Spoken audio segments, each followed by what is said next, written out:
the last video that was on the topic of how to make intimate relationships or relationships in general a practice ground for spirituality, I mentioned that it is essential to recognize that your inner state, that what you feel, is not caused by the outside world. And in that particular case, is not caused by what the other person in your relationship did to you or said to you.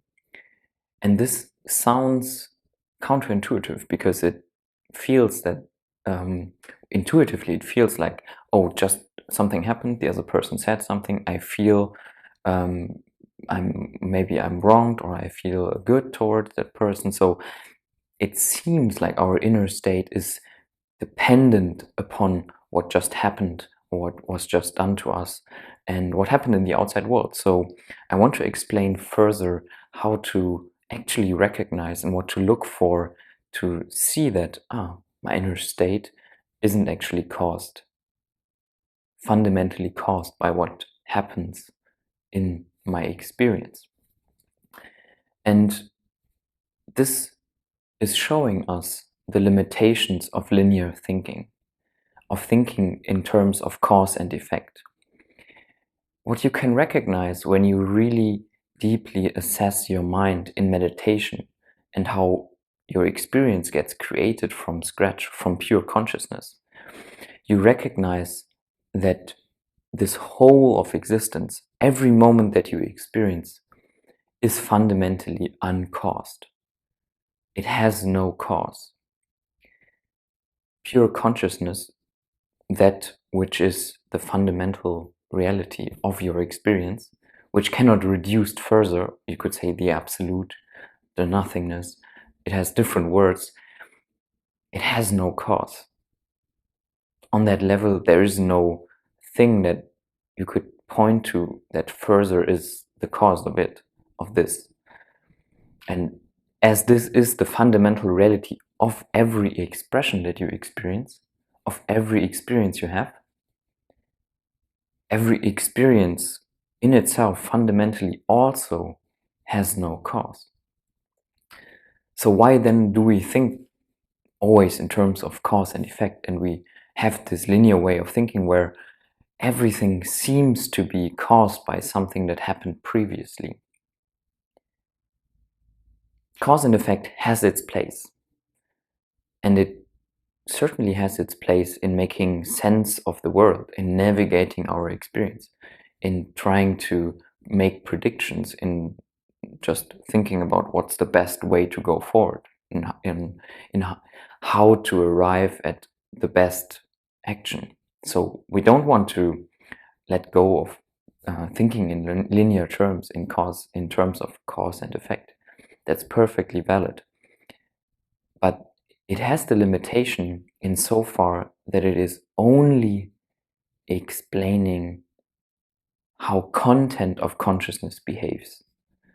It can only explain in a very limited way what is most logical in terms of A causing B, causing C, and so on, in a chain of events that we link together in our mind as making logical sense, while at the same time having to exclude a lot of other things from our thinking in order for this to work.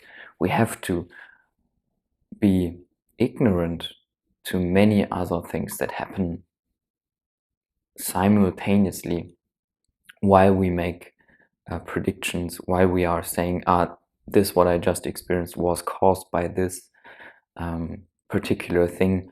We are dividing up our experience and we are excluding many other things and influences of these many other things, because it would get way too complex very quickly. But nonetheless, it's practical in many cases. But it has the limitation in that when you experience a state of an emotional state, saying, this is caused by something else, is fundamentally putting off or giving away your responsibility for that inner experience. And the problem with that is that while you want to fix what you think is the cause of how you feel, you will never fix the problem that you have with that feeling. You may temporarily relieve yourself of that feeling because you eliminate the cause. Life will bring or will turn up presenting itself with other causes that cause that same feeling. So there will be different experiences that result in you having the same problem with that emotional state. It's not a sustainable fix. It's not a lasting fix going the cause and effect road within experience and eliminating the cause. And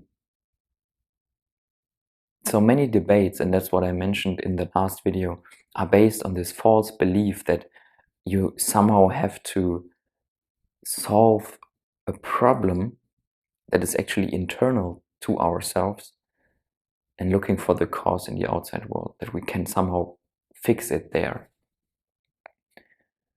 And the sneaky thing is, and why it's often overlooked, is that it often gives a rather easy and quick fix that seems to work in the moment.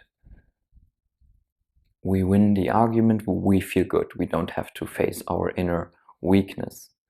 We put things right in the outside world, we fix what causes us some emotional distress, we are relieved of that emotional state. But we have never really looked at why is actually a certain emotional state unpleasant.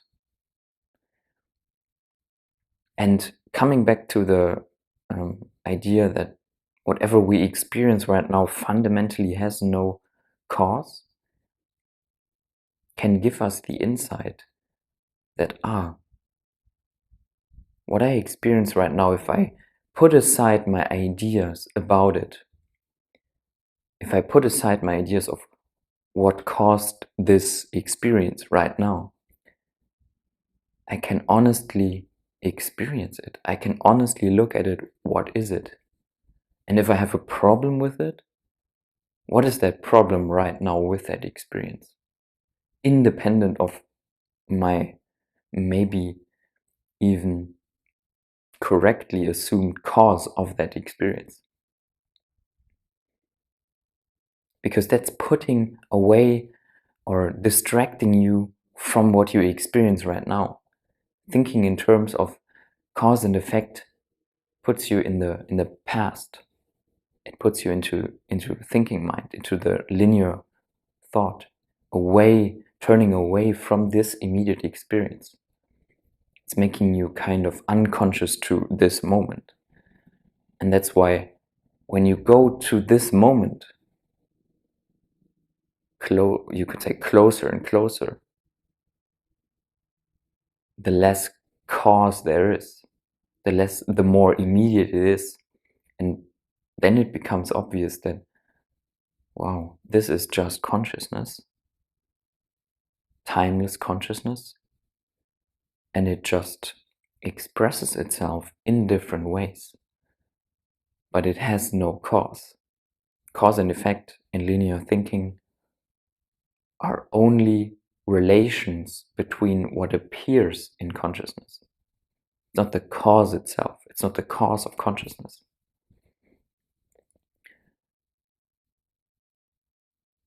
I hope this helps you recognize why you really have to take this approach of saying, I am completely honest about my experience, I'm taking responsibility for it, and while I investigate my experience, while I'm practicing all-day awareness,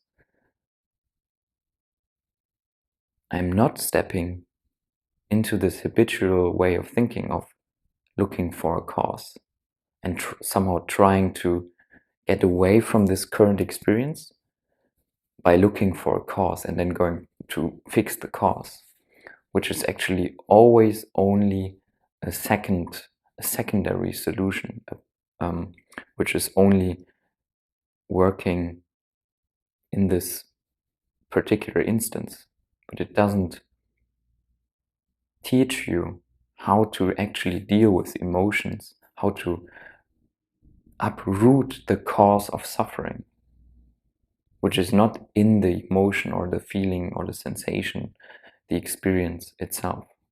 It's usually found in your resistance to this experience in this very moment.